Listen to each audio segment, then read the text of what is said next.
조금 전에 우리가 지금 정리한 것이 복음에 대한 개요, 우리가 지금 정리하고 있습니다. 가운데서 1절로 2절이 바로 사도로 소명한 하나님 복음에 대한 진정성, 자기를 사도로 불러주신 그 복음에 대한 진정성을 1절로 2절에서 밝혀줬고요. 그 다음 3절로 4절에서는 육신은 다윗의 자손이며 영은 하나님의 아들로 인정한다. 그리고 5절로 7절은 이방인 중에서 믿어 순종케 하고 유대인도 부름을 입음으로 증거하신 내용을 밝혀준 것, 이것이 이제 복음에 대한 개요로 7절까지 말씀을 드렸습니다. 그러면 복음이란 무엇인가?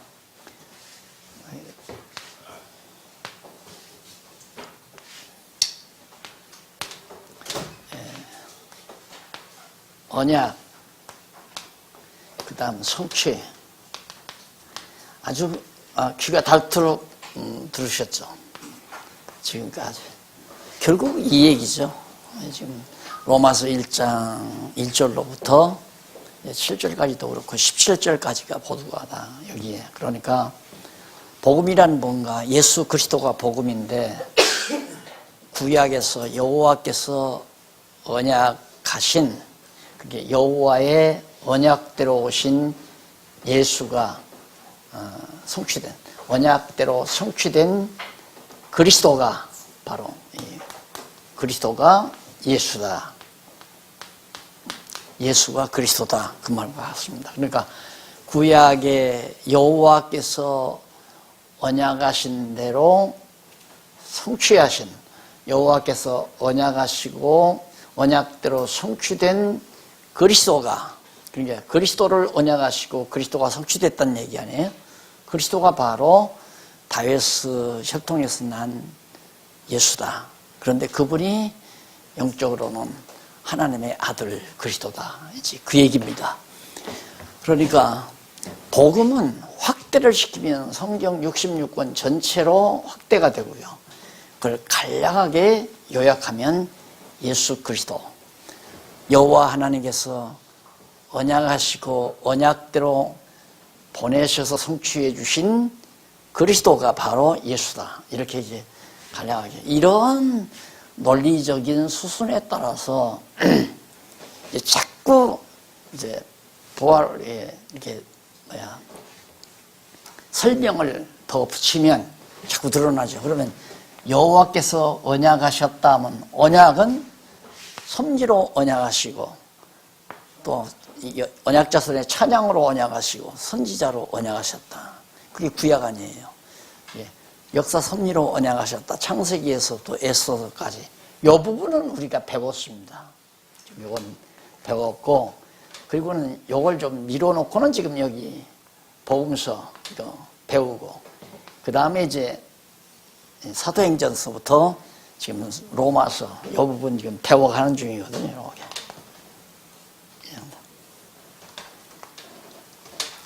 로마서 들어갔으니까요. 그러니까 우리가 아직도 이제 시가서, 욥시편, 잠언전도가 이사야, 예레미야에서 말라기까지, 그 이제 일단 신약성서 끝내놓고 하기로 했죠. 그러니까 우리가 이 역사 섭리로 언약하신 내용을 배웠기 때문에 로마서에서 여호와께서 메시아 그리스도를 언약하시고 그리스도를 보내셔서 성취해 주신 분이 바로 하나님의 아들 예수다.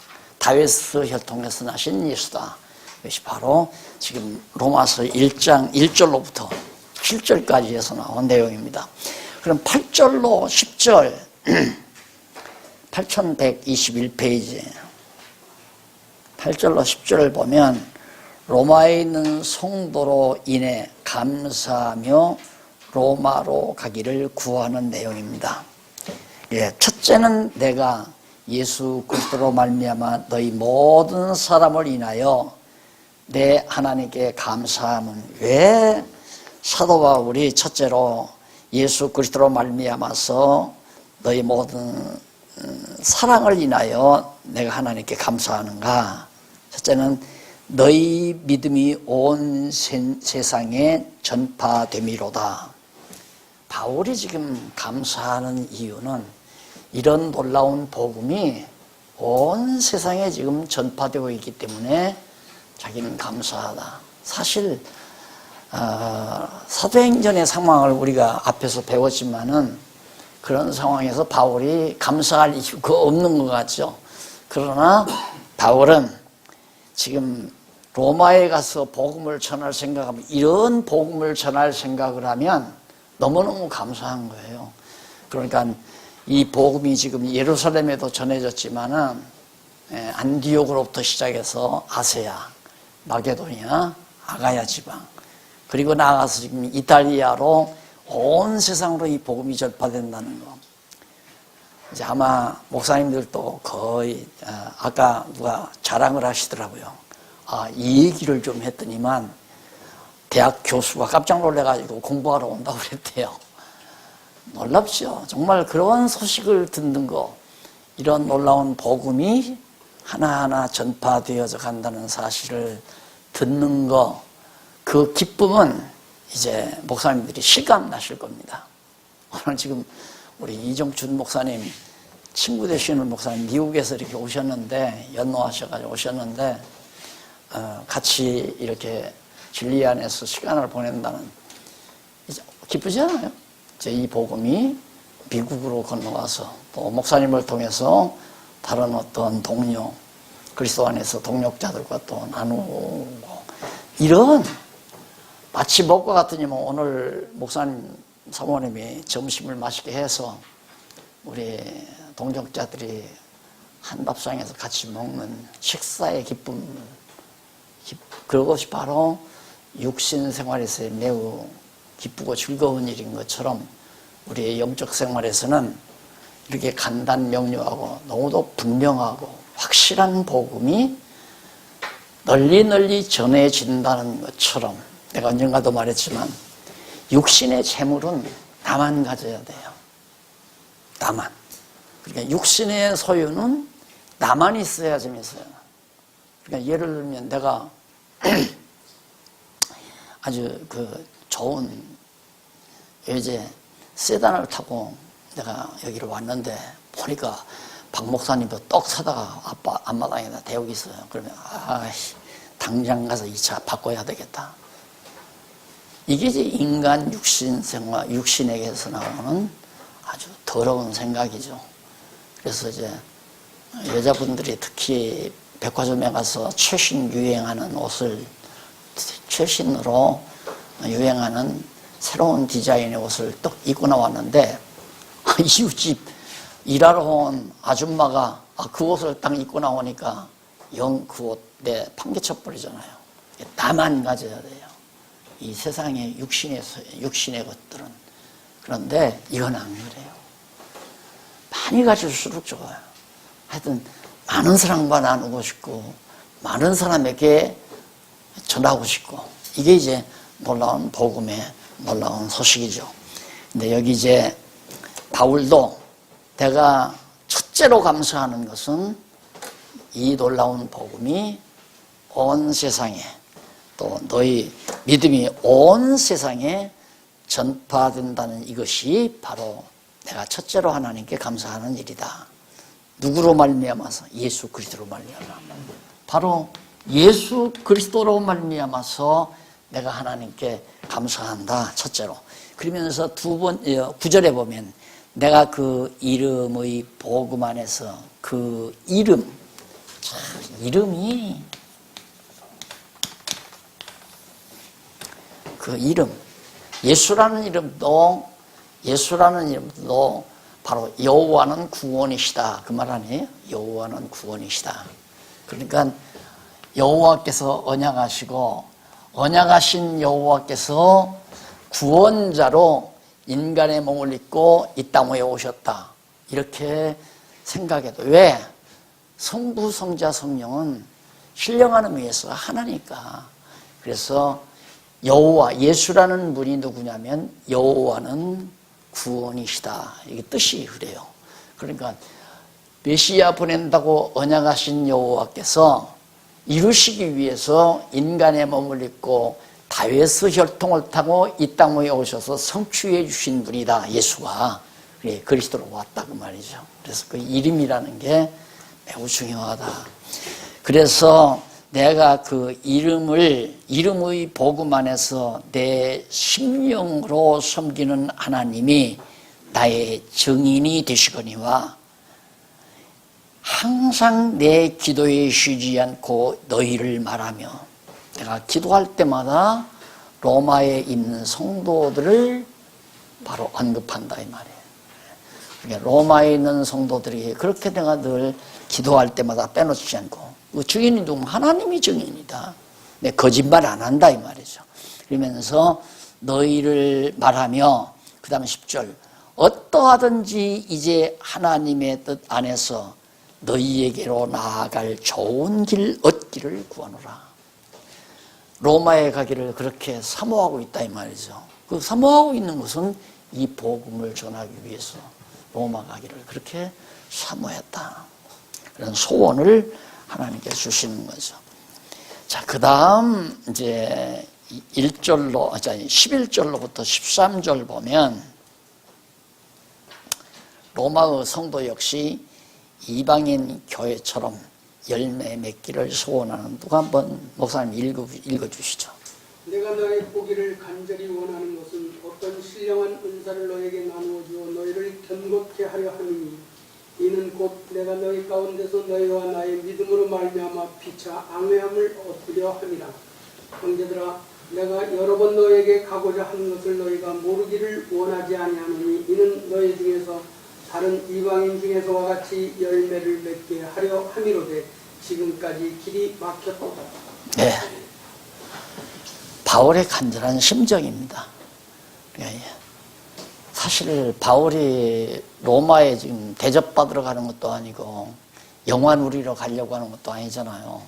왜 그러냐면 에베소 교회 장로님들이 그렇게 목을 껴안고 가지 못하도록 바울을 붙잡았습니다. 예루살렘에 가면 위험합니다. 가지 마십시오. 우리와 함께 사십시다. 그런데도 뿌리치고, 아니다, 나는 예루살렘을 들려 로마도 보아야 하리라. 로마에 가야 된다 이거죠.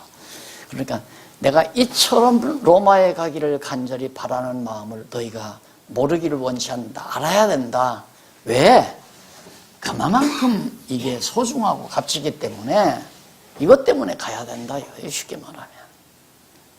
그러면서 14절로 15절 계속해서 읽으시죠. 헬라인이나 야만인이나 죄 있는 자나 어리석은 자에게 다 내가 빚진 자라. 그러므로 나는 할 수 있는 대로 로마에 있는 너에게도 복음 전하기를 원하노라. 네.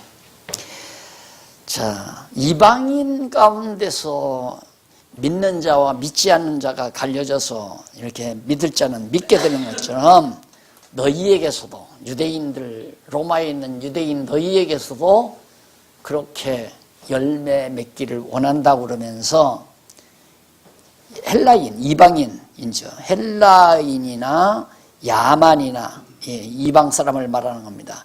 지혜 있는 자나 어리석은 자에게 다 내가 빚진 자라. 자기가 빚을 지고 있다. 이 빚을 갚기 위해서 하는 사람. 그러므로 나는 할 수 있는 대로 로마에 있는 너희에게도 복음 전하기를 원한다. 이게 복음 전파는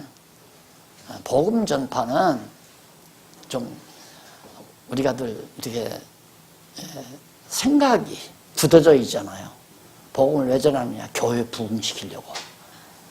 이게 복음 전파의 목적이에요. 전도를 왜 하는가? 교회 부흥시키기 위해서. 바울은 그게 아니라 나 빚 갚으려고 한다 이 말이에요. 빚 갚으려고.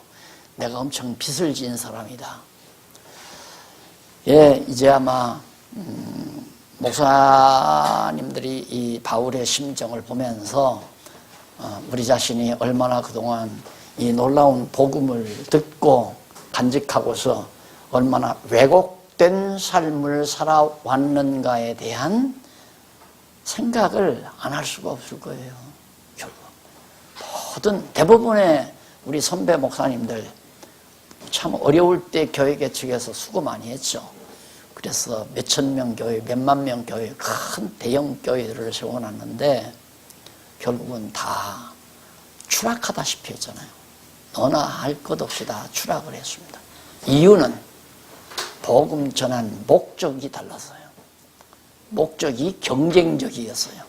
너 교회가 크냐? 우리 교회가 크냐? 너 교회 교인 숫자가 많으냐? 너 교회 예산이 많으냐? 우리 교회 예산이 많으냐? 너 교회 건물이 크냐? 우리 교회 건물이 크냐? 그거에 대한 경쟁의식에서 정신없이 경쟁하면서 전도했단 말입니다. 그런데 결과는 참 서글픈 결과를 많이 맺어놨죠. 목적이 달라요. 빚 갚으러 간다. 내가 빚을 갚으러 간다. 원래 육신의 빚은 지면 도망가고 싶은 거예요. 안 갖고 싶고. 그거 참 완전히 다르죠. 신령한 영적인 빚은, 복음의 빚은 갚으면 갚을수록 좋은 거예요. 갚으면 갚을수록.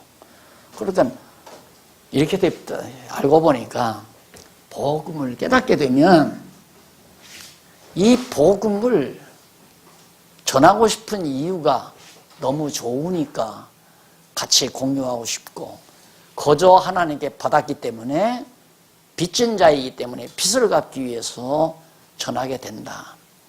내 열심으로 전하는 게 아니에요. 그러니까 복음 전도는 둘 중, 전도는 둘 중에 하나예요. 육신적으로, 영적으로. 육신적으로는 욕심에서, 영적으로는 빚, 사명감,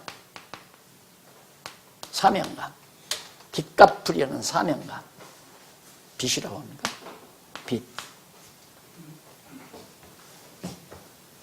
빚진 자로다.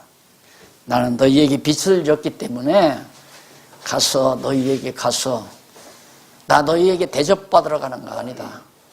너희에게 정말 존경받으러 가는 것도 아니고, 내가 하나님께 복음의 빚을 졌기 때문에 빚을 갚으러 너희에게 가고자 한다 하는 이 바울의 선교열, 것이 잘 나타나 있습니다.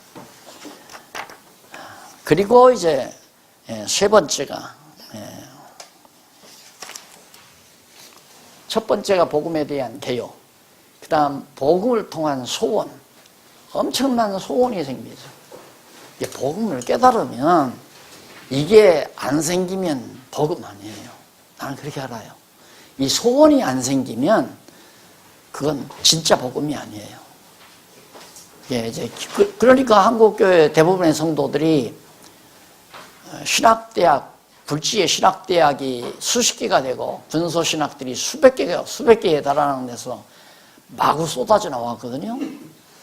목사님들이 마구 쏟아져 나왔는데, 결국은 한국교회 성도들의 머릿속에는 예수 잘 믿으면 복받아 잘 먹고 잘 산다.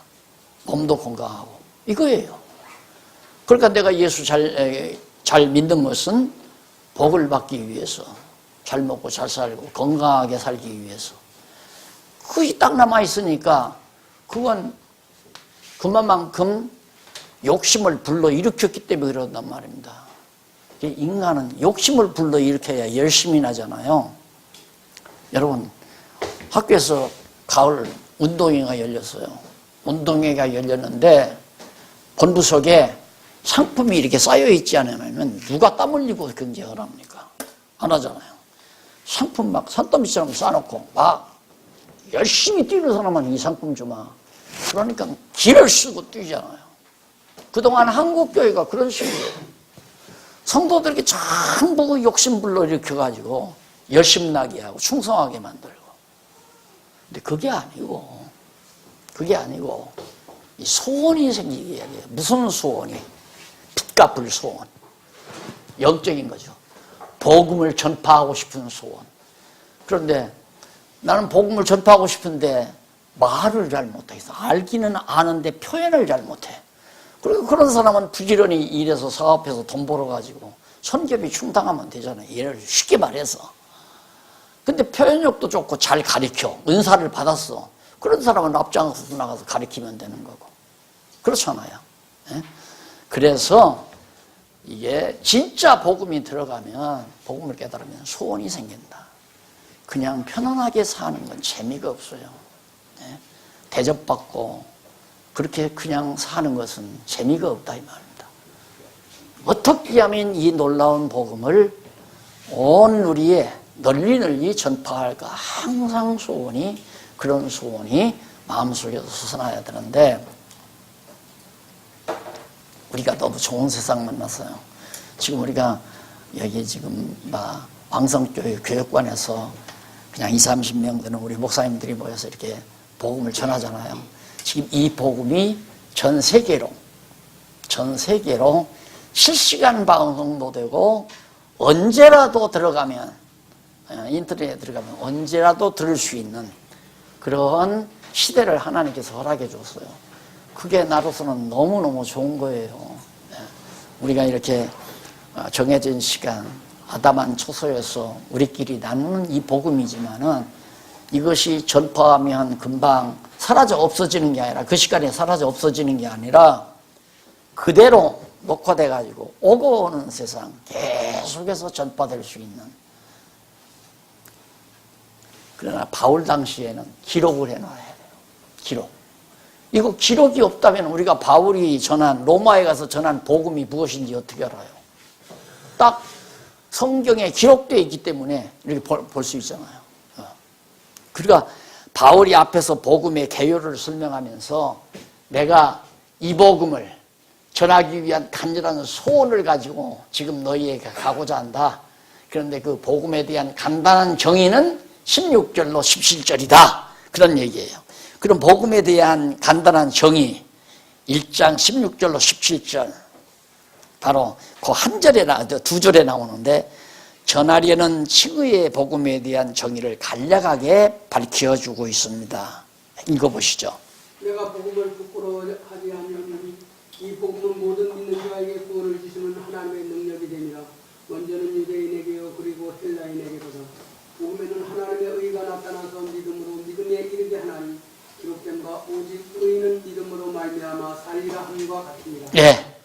구약의 근거도 들리잖아요. 구약의 호세아서에서 하박국 선지자가 말한 오직 의인은 믿음으로 말미암아 살리라 하는 그 말씀을 근거해서, 복음이란 도대체 뭐냐 하면, 이 부끄럽지 않다 이 복음은. 근데 모든 믿는 자에게 구원을 주시는 하나님의 능력이 됩니다. 왜 부끄럽지 않는가? 모든 사람에게 구원을 주시는 하나님의 능력이니까. 이 복음이 증거되어야 구원이 전파된다 이 말이에요. 하나님께서는 이 복음의 내용의 능력으로 믿는 자들을 구원해 준다. 그러니까 이걸 전하면 듣고 깨달은 자는 믿게 되어 있어요. 그러니까 택한 백성에게는 이런 복음을 전하면, 야, 그러면 정말 여호와 하나님이 살아계시는구나. 어떻게 여호와 하나님이 살아계시지 않다면 언약하신 그리스도가 정확하게 언약대로 예수가 그리스도로 오심으로 말미암아 성취될 수 있는가? 이게 역사적인 사실 아니에요? 역사적 사실. 여호와 하나님이 살아계시지 않다면 이런 일이 있을 수가 없잖아요. 그러니까 예수가 정말 그리스도로구나. 그 예수가 그리스도라는 것이 구체적으로 지금 신약성경에 나타나니까, 그러니까 믿음이 생기는 거죠. 그 믿음이 곧 구원을 주시는 하나님의 능력이다. 그러면서 하는 얘기가, 첫째는 유대인에게 하나님의 능력이 되고, 또한 헬라인에게로다. 유대인에게나 이방인에, 헬라인이라는 말은 이방인을 대표하는 말이에요. 유대인이나 이방인이나 할 것 없이 다 예수를 그리스도로 믿음으로 말미암아, 예수를 그리스도로 믿음으로 말미암아 구원에 이르는 하나님의 능력이 바로 복음이다 라고 하는 얘기예요. 그래서 그 믿음은 기록된 바, 믿음으로 믿음에 이르게 한다. 하나님의 의가 나타나서 복음에는, 이 복음에는 하나님의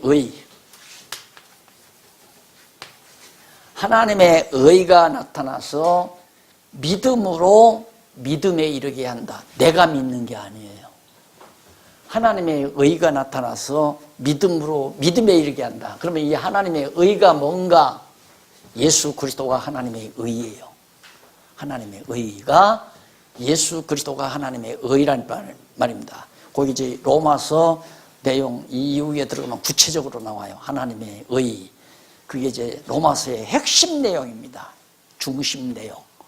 그러니까 하나님의 의가, 예수 그리스도가 와서 우리로 하여금 믿음으로 믿음에 이르게 한다. 점점 믿음으로 믿음에 이르도록 성장시켜 간다 그 말이거든요. 그러니까 무엇과 같으냐면, 예를 들자면 아브라함이 처음에 하나님을 믿을 때에는 사태를 보고 믿어요. 또 이스라엘 백성들이 처음에는 상황을 보고 믿어요. 어떻게? 요단강을 건너야죠. 홍해바다를 건너야 되잖아요. 건너야 되는데 물이 있을 때는 안 건너요. 근데 하나님께서 홍해바다를 갈라놓으면 그때야 홍해바다를 건너요. 그런데 40년 동안 믿음이 성장하고 나서는 요단강 건너갈 때는 물이 그냥 흐르는데 들어가 버려요. 갈라질 줄로 믿고. 그것이 믿음으로 믿음에 이르게 하는 신앙이다. 그러니까 홍해바다를 건너는 믿음에서 요단강을 건너는 믿음으로 성장시키는 분이 누구냐면 하나님의 의 되신 예수 그리스도가 오셔서 나타나셔서 그렇게 하는 것이 바로 복음에 대한 간단한 정의예요. 이 복음이란 뭐냐? 하나님의 의가 나타나서 믿음으로 믿음에 이르게 하여 구원 얻게 하는 하나님의 능력이다. 이것이 바로 복음이다 이 말이에요. 하나님의 능력인데, 구원을 얻게 하는 하나님의 능력인데, 믿어서 구원 얻게 하는 능력인데, 바로 그 의가 나타나서 예수 그리스도가 믿음으로 믿음에 이르게 하는 것이 바로 복음이다. 이게 그런 엄청난 힘을 가지고 있어요. 믿어 구원 얻게 하는데 이걸 믿는 믿음이 점점 예수 그리스도가 언약대로 오심으로 자라난다 이 말이에요. 확실하다 이건. 의심할 여지가 없다. 의심할 여지가 없는 게 아니라 의심이 될 수가 없어요. 그래서 기독교 신앙이라고 하는 것은 맹신이 아니에요. 맹신. 그런갑다. 그런가? 한번 믿어볼까? 이거 아니다 이 말입니다. 그냥 믿어줘 버려요. 그냥. 이건 누가 뭐라고 해도 의심의 여지가 없이. 그래서 믿음의 장부가 될 수밖에 없는 거죠. 복음을 제대로만 전하고 가르치면. 그러니까 이걸 가르쳐 나가는 것이, 그러니까 이건 구약이고 여기는 신약 아니에요? 여기는 언약, 성취. 구약은 하나님 여호와의 언약, 신약은 그리스도 성취. 이 두 가지 신구약 성경을 자세히 뜻을 풀어 가르치기만 하면 성도들은 구원에 이르는 믿음을 얻게 되고, 그 믿음은 날로 믿음에 이르게 하는 놀라운 힘을 가지고 있는, 능력을 가지고 있는 것이 바로 복음이다. 17절까지 나타난 내용입니다. 자, 그러면 이에 대한, 이 복음에 대한 간략한 이제 내용이 소개가 되는데요.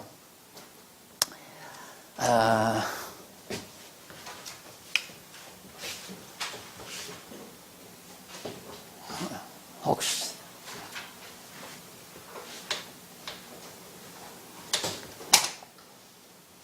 어차피 지금 타락한 인간의 불의가 나옵니다. 타락한 인간의 불의, 이게 첫 번째거든요. 이건 이제 칭의의 복음을 통한 양육인데, 칭의의 복음, 이건 이제 서론격으로 나온 거고요. 여기 1번 타락한 인간의 불의. 그러니까 아담이 타락함으로 말미암아 인간이 다 함께 아담 안에서 타락해버린 거죠. 그러니까 타락한 인간은 죄인이기 때문에 죄인이 죄인에게서 출생한 모든 인간은 죄인일 수밖에 없잖아요. 그래서 인간은 나면서부터 죄인으로 태어납니다. 너나 할 것 없이 모두가 다. 그래서 타락한 인간은 모두가 다 불의할 수밖에 없다. 너나 할 것 없이 모두가 다. 그것이 불의하다는 확정이 1장 18절로부터 3장 20절까지 인간의 불의한 죄의 상태를 적나라하게 다 이렇게 살펴줍니다. 이런 불의한 인간이 그 불의에 대해서 심판하고 이게 다 나오잖아요. 인간의 불의에 대한 본성 상태, 하나님 지식이 가능케 창조돼 원래 하나님을 알 수 만한 지식을 가능하도록 창조했는데 결국 인간들은 바로 불의에 대해서 하나님께서 그런 불의에 대해서 심판하시는 내용이 20절까지 그렇게 나옵니다. 여기 왜 18장 20절 18절로부터 20절 뭐가 빠진 것 같은데? 예? 예. 불의한 인간의 본성 상태, 그 다음 인간의 불의에 대한 하나님의 심판, 이렇게 불의한 인간을 하나님께서는 심판하신다. 그래서 심판의 대상을 알려주고 심판의 기준을 알려주고 심판의 목적을 밝혀주고 얼마나 논리적으로 깔끔하게 나옵니까? 아주. 그러니까 예를 들어서 목사님들이 성도들에게 가르칠 때 주일날 30분 이상 설교가 불가능하잖아요. 그렇죠? 30분 이상. 그게 이제 안타까운 거죠. 그래서 교육 목회를 하려면 지금 상태대로 뭐 예배의식을 갖춰서 그렇게 한다는 것이 불가능합니다. 그것 때문에 이제 교회가 다 쓰러지는 거예요. 완전히 의식화되어 버린 거예요. 의식, 형식화. 그게 대예배, 예배, 제사 드리는 거예요. 하나님 앞에. 이미 제사는 예수 그리스도로 말하면 막 깔끔하게 다 끝났는데 영원한 제사로 완성이 됐는데 무슨 의미의 제사를 지금 다시 드리겠다고 예배를 드리느냐 이 말이죠. 참 안타까운 거 아니에요? 예배를 드리는 게 아니라 이제는 하나님의 말씀을 가르치고 성도들의 신앙을 성숙시키는 교육 목회 방향으로 교회가 바뀌어지지 아니하면 교회가 튼튼할 수 없습니다. 믿음에 이르는 그런 성숙된 신앙으로 성도들이 자라나지 아니하면 언제 타락에도 타락하거나 물러가거나 그렇지 않으면 대가 안 이어져요. 대가 왜 안 이어지냐? 엄마 아빠는 어떻게 그냥 언급결에 교회 다녔기 때문에 다니다가 한 번 다니다가 안 다닐 수는 없고 아이고 그냥 죽어야 이 다음 장례식도 목사님이 치러주고 그러니까 다니자 하고 다니지만 자라는 자식들은 이 세상이 얼마나 경쟁력이 강한데 아빠 나 오늘 시험 공부 안 하면 안 돼. 내일 시험이야. 그러니까 오늘 시험 공부하러 가야 돼. 교회 안 가고 시험 공부하러 가야 학원에 가야 한다. 그러면 그거 안 된다고 교회로 데리고 나올 부모가 그렇게 많지를 않습니다. 그때로부터 자식들 다 놓치는 거예요. 자식들을. 그러면 이렇게 사도 바울이 로마에 가서 전하고 싶은 간절한 소원을 가지고 빚을 갚으러 간다고 하는 그런 사명감을 가지고 바울처럼 살아간다면 내 속에서 난 자식들에게 어떻게 이걸 전해주지 않고 견디겠어요? 너 대학 못 가도 상관없어. 이건 네가 알아야 된다.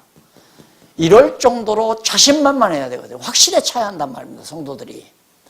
너 대학 떨어질 망정 너는 이거 알아야 돼. 이게 얼마나 대단하고 굉장한 복음인데 네가 이걸 몰라서 되느냐 하고 부모님들이 자식들에게 벌써 이 성경 말씀을 확신에 찬 자세로 가르쳐 줄 수 있어야 하는데 그런 부모가 하나도 없는데 뭐 그런 부모들이 없어요. 도리어 한국의 통계로 보면 장로 아들들, 목사 아들들이 다 세상 밖으로 나가는 경우가 참 많아요. 그러니 이게 교회가 교회다울 수가 없죠. 그리고 실제 이런 복음의 내용이 정확지를 않아야 하니까 매주일마다 찾아오는 성도들에게 어떻게 하겠어요? 뭘 줘야 되는데 영원히 배부를 수 있는 양식을 공급해야 되는데 공급할 양식이 한계가 있으니까 예화집 잔뜩 사다 놓고 설교집 잔뜩 사다 놓고 철학서적 뭐 역사서 뭐 이런 서적들 잔뜩 사다 꽂아 놓고는 안 한 얘기 매주일마다 안 한 얘기 해야 되잖아요. 한 얘기 또 하면 아이고 우리 목사님 실력은 뻔해. 저 성경 구절 읽는 것 보니까 뻔하고 내가 3년 전인가 먼저 들었는데 아마 그 얘기 또 할 거야. 이러고 듣는단 말입니다. 그러니 얼마나 피곤해요. 이걸 모르니까. 그런데 이걸 딱 알려주기 시작하면 시간이 모자라. 시간이 모자라니까 결국 1시간도 하고 2시간도 하고 주일날 오셔서 정말 2-3시간씩 공부하고 갈 수 있도록만 분위기를 만들어주면 빨리 성도들은 성장하죠. 엄청나게. 그래서 줄 것이 없으니까 의식이라도 만들자. 그거예요. 줄 것이 없으니까 의식을 만들자. 그러면 의식은 어떻게 만드는가? 로만 캐토릭이 미사를 명칭을 예배라고 바꾼 거예요. 미사나 예배나 같은 얘기예요. 미사 제사라는 말이거든요. 예배도 제사라는 말이에요. 제사 드리자. 누구에게? 하나님에게. 뭘로? 11조로. 연보로. 연보 하나님 앞에 제물로 드리고 그 제사 집행은 누가? 제사장인 목사님이. 이런 식으로 어디서? 예배당 지어놓고 이 성전에서 하나님이 거룩한 성전에서 여기 제단으로 만들어 놓고 이 짓을 500년 동안 해온 거 아닙니까? 청교도들은 미국에 건너가서 이거 성전 아니다. 그래가지고 배침반향 지어놓고 회관으로 쓰고 학교로 쓰고 거기서 모여서 성경 가르치고 그러고 했는데 나중에 가르칠 거 없어요. 가르치다가 지도자 양성하기 위해서 하버드 세웠고 하버드 세웠고 그다음 프린스턴 대학 세웠잖아요. 그 이제 역사가 깊으니까 세계 굴지의 대학이 됐는데 이놈의 대학들이 전부 다 성경을 완전히 난도질하는 그런 배신자 역할을 지금 그 대학들이 하고 있단 말입니다. 왜? 성경이 이걸 몰랐기 때문에. 이걸 모르니까 가르칠 게 없잖아요. 뭘 가르쳐요? 그러니까 예화 가르치고 경험담 가르치고 누구 철학 교양 강좌처럼 그런 걸 바로 하나님 말씀이라고 전하고 그게 개신교가 해오던 상태란 말입니다.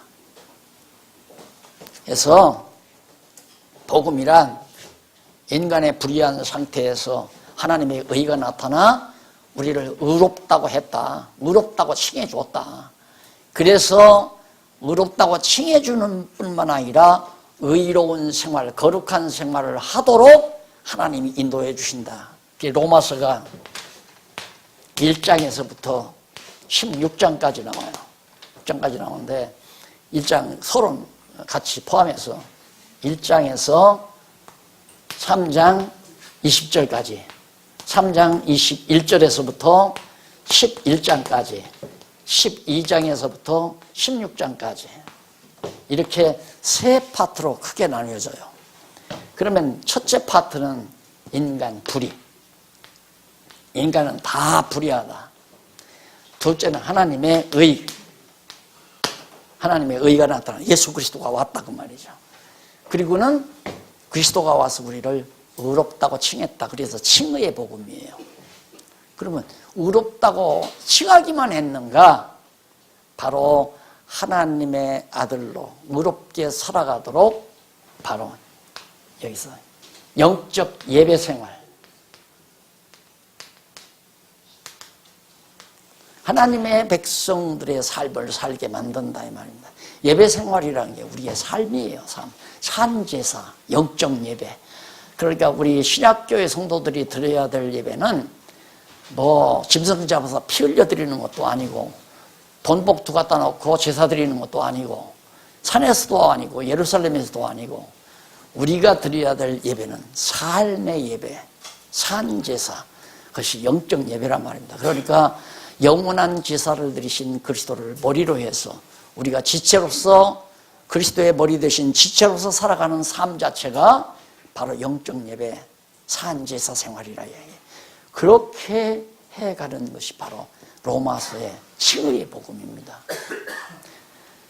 자, 그러면 이게 논리적으로 얼마나 정확합니까? 인간의 모두가 불의하기 때문에 하나님의 의가 나타나서 불의한 우리 인간을 의롭다고 해서 의롭다고 칭할 뿐만 아니라 의로운 하나님의 사람의 삶을 살아가도록 누가? 성령께서 우리를 인도해 가신다. 여기 기독교 윤리 문제 다 해결되잖아요. 칭의, 인간론, 인간이 얼마나 불의한 존재인가. 자, 그러면 우선 인간의 불의한 상태부터 한번 정리해 보십시다. 18절로부터. 거기 보면 8128페이지 한쪽 가로 1번 인간의 불의한 본성 상태 나오죠. 본성 상태 나오는데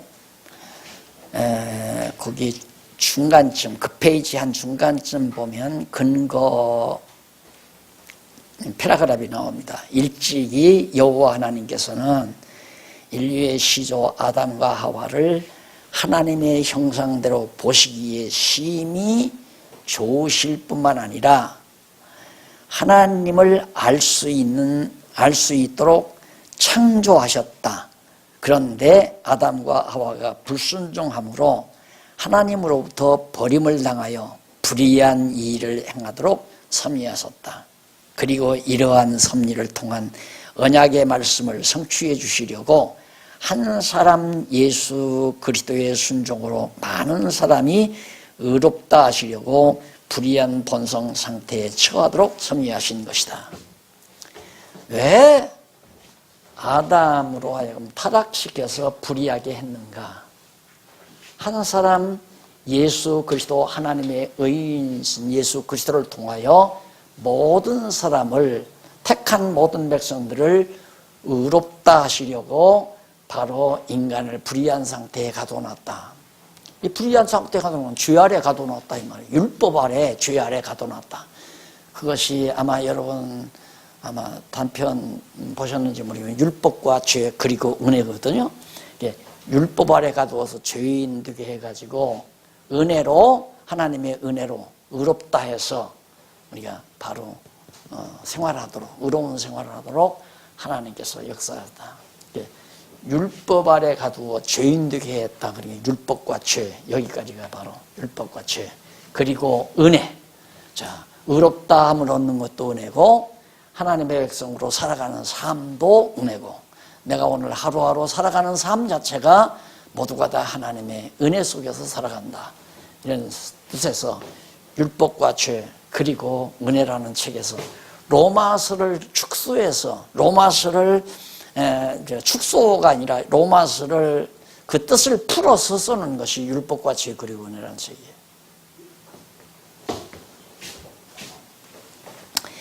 자, 그러면 먼저 그 인간의 불의한 본성 상태가 어떤 상태인가? 첫째로 신지식이 가능케 창조됐다.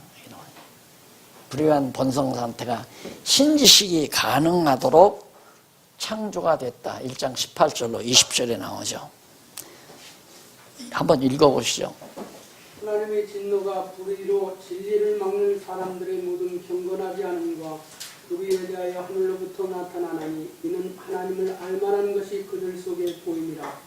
하나님께서 이를 그들에게 보이셨느니라. 네, 거기까지만. 그러니까 19절까지 보면 하나님을 알만한 것이 저희 속에 보여졌다. 이게 이제 타락하기 이전의 상태입니다. 타락 이전의 상태.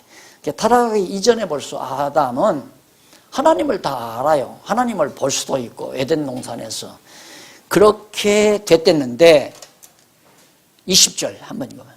창세로부터 그의 보이지 아니하는 것들 곧 그의 영원하신 능력과 신성이 그가 만드신 만물에 분명히 보여 알려졌나니 그러므로 그들이 핑계하지 못할지니라. 네, 처음에 하나님이 지어놓으실 때 하나님도 알 수 있고 만물 모든 지어놓은 만물 속에도 하나님의 신성이 다 눈으로 보여 알게 돼 있다. 그런데 타락하니까 이 만물을 보고 신성을 못 찾아요. 그러니까 신성은 못 보고 뭐라고 표현하냐면 신비에 가려져 있다. 신비롭다. 그러니까 이 세상 모든 세속 학문이라고 하는 건 결론은 신비예요. 와, 신비롭다. 신비롭다는 말은 비밀이니까 답은 모르겠다. 어떻게 이렇게 됐는지 모르겠다 이 말이에요. 자연과학도 마찬가지고 인문과학도 마찬가지고 모든 과학적인 세속적 학문 자체가 마지막 결론은 신비로 떨어져 버리고 합니다. 답이 없다고 말해요. 그러니까 세속학문은 서론도 없고 결론도 없고 뭐만 있느냐, 과정 논리만 있어요. 과정 설명만. 과정 설명은 그럴듯하지요. 그럴듯한데 그러면 답이 뭐냐? 모르겠다 이 말이에요. 어디서 출발했느냐? 그것도 모르겠다. 이게 서론이 없어요. 이게 막연히 지구는 45억 년, 5억 년의 역사를 가지고 있다. 45억 년 역사를 가지고 있다요. 그게 웃기는 소리. 45억 년이 됐는지 4년이 됐는지 400년이 됐는지 4천년이 됐는지 판별할 수가 없는 거예요. 왜? 지금 과거 아인슈타인 때까지만도 확정성, 모든 것들이 다 확정되어 있다고 봤어요. 시간도 확정적이었어요. 24. 하루는 24시간, 이 시간이 딱 확정되어 있다 이거예요. 그런데 그게 뒤집어져 버렸잖아요. 근래에 와서 이게 뒤집어져 버려. 뭐냐? 불확정성 원리. 확정성 원리가 아니라 불확정성 원리다 이 말이에요. 그러니까 그 불확정성 원리라고 하는 건 성경에 잘 말하고 있어요. 하루가 천년 같고 천년이 하루 같다. 정해지지 않았잖아요. 천년이 하루 같기도 하고 하루가 천년 같기도 하고 그리고 천년이 밤에 한 경점 같기도 하고 그렇게 확정이 안 돼 있는 거죠. 그러니까 아인슈타인 시대까지 확정적으로 밝힌 것은 큰 덩치를 볼 때 와, 이거 지구가 공전과 자전을 정확하게 확정된 원리 원칙에 따라서 이 지구가 움직이고 우주가 운행된다. 이렇게만 본 거죠. 그런데 거시세계를 본 것이 아니라 미시세계를 탐지하고 들어가는 학자들이 보니까 마지막 미시세계에 들어가니까 확정된 게 하나도 없다 이거예요. 확정적인 게. 그러니까 결국은 불확정성 원리다라고 나오잖아요. 확정성 원리도 맞고 불확정성 원리도 맞고 그게 뭐냐? 하루가 천년 같기도 하고 천년이 하루 같기도 하고 성경이 맞는 얘기 아니에요. 그러니까 과학자들이 무슨 지구의 역사가 445억 년이 이런 얘기는 전혀 이 시대에 믿을 수 없는 확정되지도 아니하는 그런 얘기를 통해서 과학인 것처럼 사람들을 속이는 얘기들이죠. 그래서 하나님께서 원래 천지 만물을 창조할 때는 보면 그 속에 신성이 다 담겨져 있어요. 꼬단 포기를 봐도 그렇고 이름 모를 들풀한 포기를 봐도 그렇고 공중에 나는 새를 봐도 그렇고 그렇게 예수님은 그걸 봤잖아요. 공중에 나는 새를 봐라. 농사하지 않지 않더냐? 그런데 어떻게 저렇게 먹고 살까? 하나님께서 먹여주신다 이 말이에요. 들의 백합 봐봐라. 어떻게 저렇게 아름답게 솔로몬의 옷보다도 더 아름답게 저렇게 아름다운 꽃을 피고 있느냐? 길쌈도 하지 않냐고. 재봉도 옷을 만들지도 않은데 저렇게 아름다운 옷을 입고 사는 것은 하나님께서 그렇게 입혀서 자라나게 하시는 거다. 벌써 예수님은 공중에 나는 새 한 마리 속에서 들의 백합 속에서 하나님의 신성을 발견하잖아요. 세상 학문에는 그걸 못 보는 거예요. 그러니까 하나님을 보는 게 아니라 신비, 도대체가 알 수가 아주 정말 묘하다 이 말이에요. 인간이 도저히 알 수 없는 신비로 가득 차 있다. 이 모든 우주와 자연이라는 속에. 인간 하나만 봐도 그렇죠. 내 몸 하나만 봐도 너무 신비롭잖아요.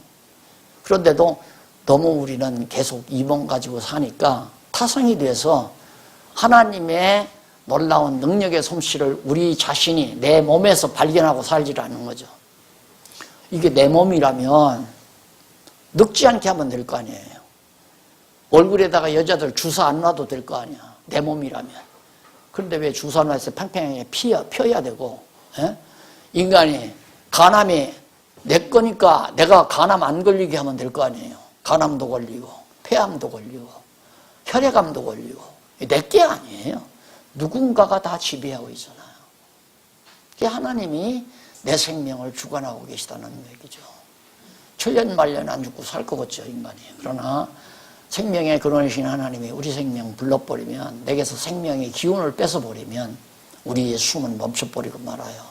그러면 그냥 다시 흙으로 돌아가 버리고 말이지 않습니까? 근데 그걸 늘 잊어버리고 산다 이 말입니다. 예. 아침에 눈 뜨고 또 눈을 뜨고 일어나기 전에 하나님 어젯밤에도 내 숨을 거두시지 않으셨군요. 하나님께서 내 숨 한 번 거둬버리면 한 1분 내지 2, 3초만, 아니 2, 3분만, 1분 가까이만 그냥 숨 거둬버리면 꼴까닥하고 끝나요. 대단한 것 같지만. 그러니까 하나님께서 해당초 지으실 때는 다 하나님을 알만한 것, 천하 만물을 통해서도 하나님의 신성을 다 볼 수 있도록 그렇게 만들어 놨다. 그 다음 넘어가서 두 번째, 생각과 마음이 어두워짐.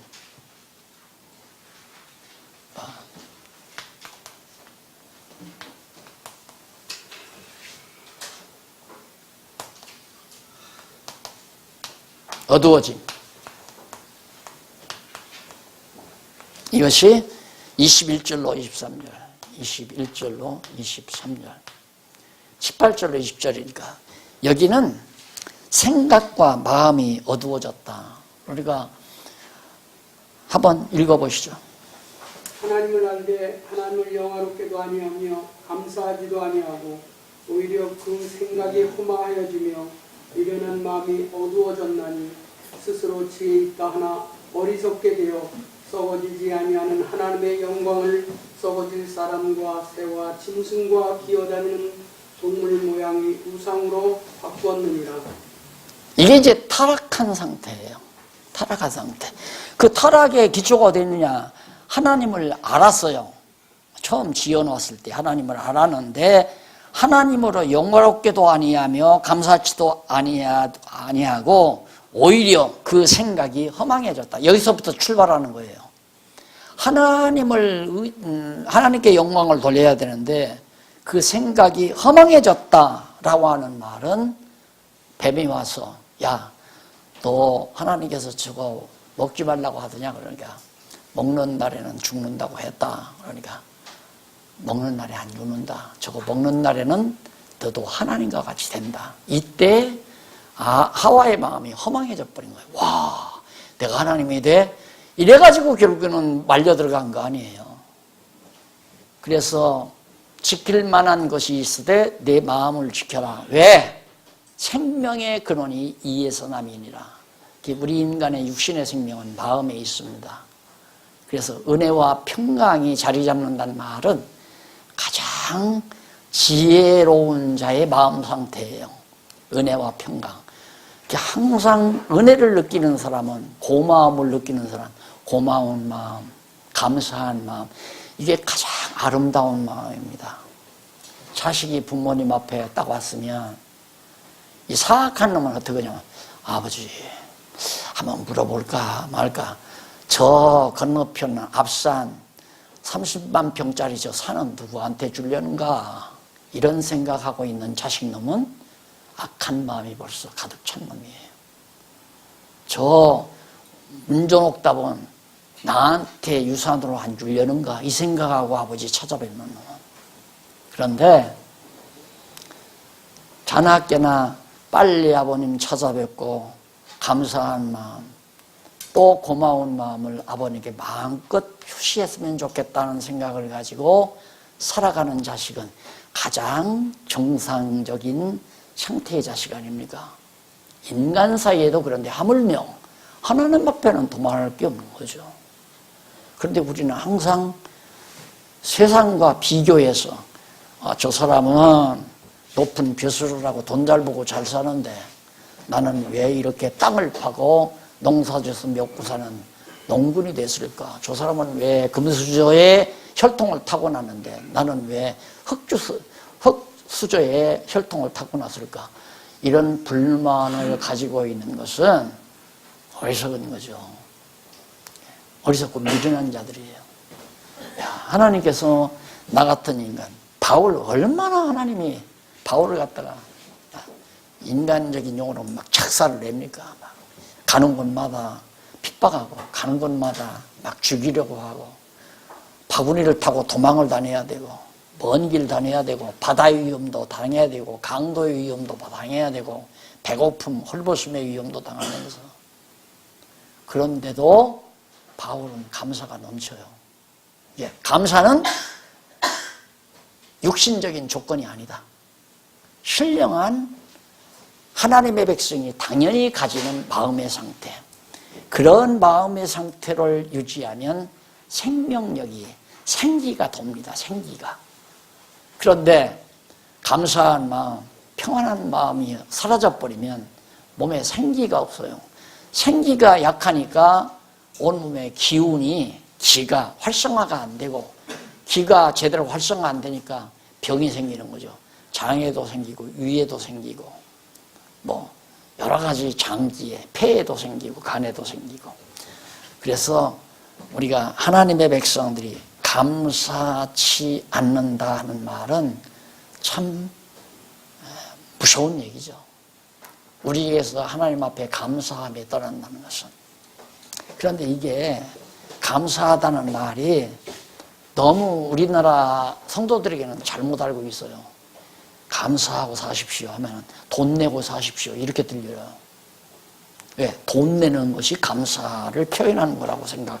그렇게 해야 그냥 막 쇠뇌를 시켜놔가지고 돈 내야 감사하지 돈 안 내는 건 감사 안 하는 거다. 그래서 연보를 감사 연보 그렇게 해야 명칭을 붙여버렸잖아요. 연보는 감사와는 또 달라요. 연보는 내가 하나님의 백성으로 성숙한 자가 되다 보니까 미성숙자, 어린 자에 대한 사랑이 연보로 표현이 되는 겁니다. 육신적으로 나보다 약한 자도 또 경제적으로 나보다 가난하거나 모든 면에서 나보다 유약한 자에 대한 사랑이 연보 행위로 나타나는 거예요. 내게 있는 것을 없는 사람에게 보태는 것을 연보라고 그러잖아요. 연보. 근데 그걸 헌금으로 바꿔놨어요. 헌금. 헌금. 금을 헌납한다 이 말이에요. 금을 헌납. 성경에 헌금이란 말이 한마디도 없어요. 연보지. 연보는 버릴 연, 낼 연 이렇게 지불한다 이 말이에요. 버린다. 버려서 보충할 보자. 버릴 연, 보충할 보. 내가 내서 없는 자에게 보충해 준다. 그게 연보예요. 그러니까 처음에 베드로가 설교했을 때 연보가 막 이렇게 많이 나왔잖아요. 근데 가난한 자들 구제하는 그 연보죠, 진짜. 가난한 자를 구제하는 진짜 연보. 그래서 연보는 크게 두 가지뿐이에요. 가난한 자 구제하는 것과 복음 전도의 선교비, 복음을 전하는 데 필요한 경비, 이 두 가지 연보. 초대교회 연보 보세요. 그 두 가지죠. 바울 선교에 같이 합력하는 연보. 그 다음 가난한 자를 돕는 연보. 예루살렘 교회 핍박을 당하고 경제적으로 어려우니까 막 이방 교회에서 연보해서 가지고 가잖아요. 구제 연보를. 감사는 항상 마음 속에 어떻게 나 같은 것이 하나님의 백성이 됐을까? 어떻게 나에게 이런 엄청난 복음 진리를 깨닫게 했을까? 이런 생각으로 항상 훈훈한 마음, 따뜻한 마음을 간직하는 게 감사의 필요 조건이죠. 감사하는 자가 마음이 따뜻하지 않을 수 있어요? 감사가 넘치는 자는 항상 마음이 따뜻해요. 훈훈하다 이 말이죠. 그것은 육신적으로 온몸에 혈액이 잘 순환된다는 얘기예요. 마음이 따뜻하다는 거죠. 그런데 막 남 미워하고 시기하고 질투하면 마음이 싸늘하다고 그러죠. 심장이 식어요. 심장이 식는다는 말은 죽어간다는 얘기예요. 딱 몸에 대보고 아이고 싸늘하네. 죽었다 그 말 아닙니까?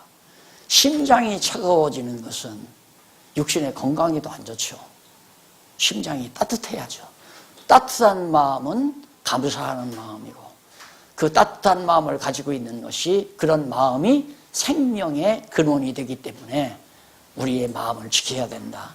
절대 욕심 부리지 말고 남 미워하지 말고 시기하지 말고 질투하지 말고 늘 감사와 고마운 마음으로 그렇게 그래서 평온하게 편안한 마음으로. 근데 마음이 너무 뜨거워도 안 돼요. 마음이 뜨거우면 화났을 때 이제 심장이 막 오버하잖아요. 열기가 오버한다 이 말입니다. 그러면 그것도 이제 죽음으로 가는 하나의 길목이에요. 그렇게 심장이 너무 더워도 안 되고 차가워도 안 되고 온도를 심장의 온도를 정확하게 하는 것이 늘 하나님 아버지 감사합니다. 목사님들 교인 20명밖에 안 되는데 한 50명만 됐으면 좋겠다. 저 친구는 동창 목사는 저 교인이 한 벌써 150명 된다는데 이런 생각은 독약이에요. 독약. 그런 생각 자체가 하나님 나에게 20명이나 되는 영혼을 나에게 맡기셨습니까? 이게 주님의 약물인데 최선을 다해서 목동 노릇을 잘 하겠나이다. 감사합니다. 나 같은 것도 주의 목장에 목동으로 써주시는군요. 막 욕심이 가득 차가지고 욕심에서 출발해서 전도도 욕심하고 교회 부흥도 욕심으로 모든 걸 욕심에서 시작하면 항상 그 욕심은 심장을 싸늘하게 만들어요. 덥게 차갑게 만든다 이 말이에요. 그래서 마음을 지켜라. 지키는 마음은 감사와 고마움이 넘치는 마음 그리고 평온한 마음. 평안하다는 말은 그 마음의 그 움직임이 이렇게 업다운이 안 된다 이 말이에요. 잔잔하다 이 말. 마음이 고요하다. 적정 온도에서 마음이 고요한 상태. 이것이 누구는 어떤 사람은 막 깔깔깔깔 웃어야 건강하다고 그래요. 너무 웃어도 건강에 해로워요. 왜 그러냐면 어른들 그러잖아요. 아이들이 막 깔깔대고 웃습니다. 야, 너 오늘 저녁에 실수한다 그러잖아요. 벌써 너무 아이가 깔깔대고 웃으니까 장기에 이상이 있다 이 말이에요. 그러니까 요대기에다가 그림을 그려놓지요. 밤에 자다가.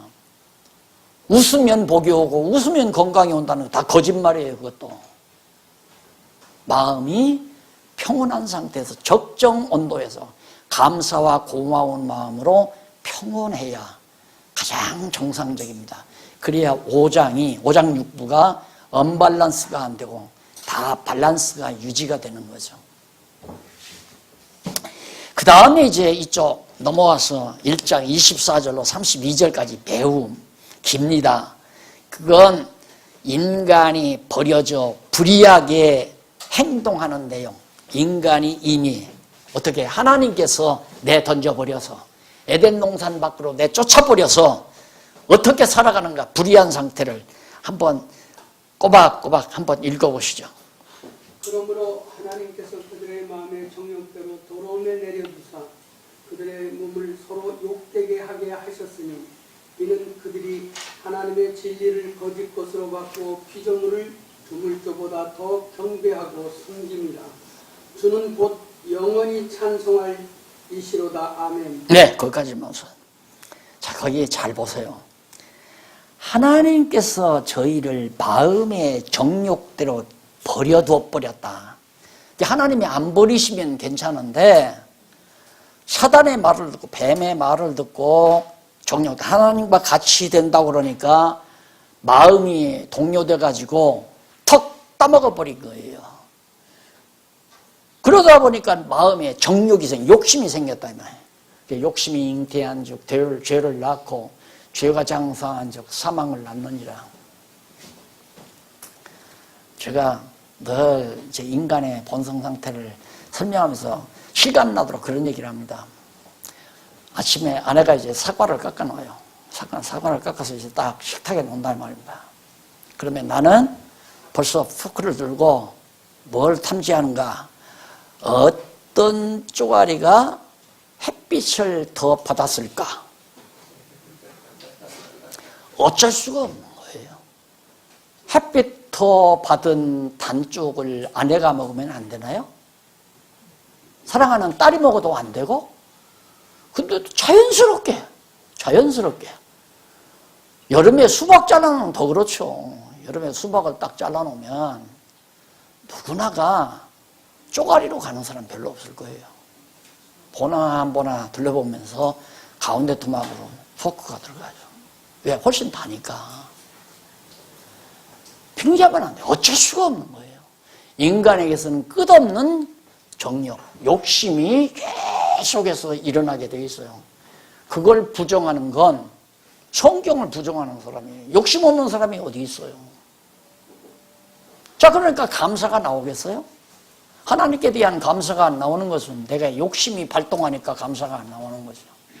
그러니 감사한 마음으로 평온한 심장의 온도, 적정 온도를 유지하면서 잔잔한 마음으로 세상을 산다는 게 쉽겠는가? 불가능하다 이 말이에요. 인간으로는 절대 불가능하다. 욕심은 벌써 심장을 뛰게 만들잖아요. 욕심이 일어나면 자꾸 심장이 뛰면 오버하게 된다 이 말이죠. 그러면 도둑질하게 되는 거고. 그러니까 도둑질하다 담 넘어갈 때 가슴이 심장이 불떡불떡 뛰잖아요. 벌써 오버한다는, 온도가 오버된다는 얘기거든요. 그런 식으로 살면 정말 불쌍한 사람이죠. 그래서 어떻게 하면 이 욕심을 다스리는가? 그게 숙제가 되지 않겠죠. 숙제가 되지 않겠어요. 그 해답이 이제 가면 다 해답이 떨어져요. 그래서 정욕대로 하나님이 내버려 둬버리니까, 그러면 그와 반대로 하나님이 정욕대로 버려두시지 않고 붙잡아 주시면 욕심이 없어지겠죠. 바로 그거예요. 하나님이 나를 붙드시면 욕심이 없어지고, 하나님이 나를 욕심으로 내 던져버리면 욕망을 가지고 욕심을 부리며 사는 거.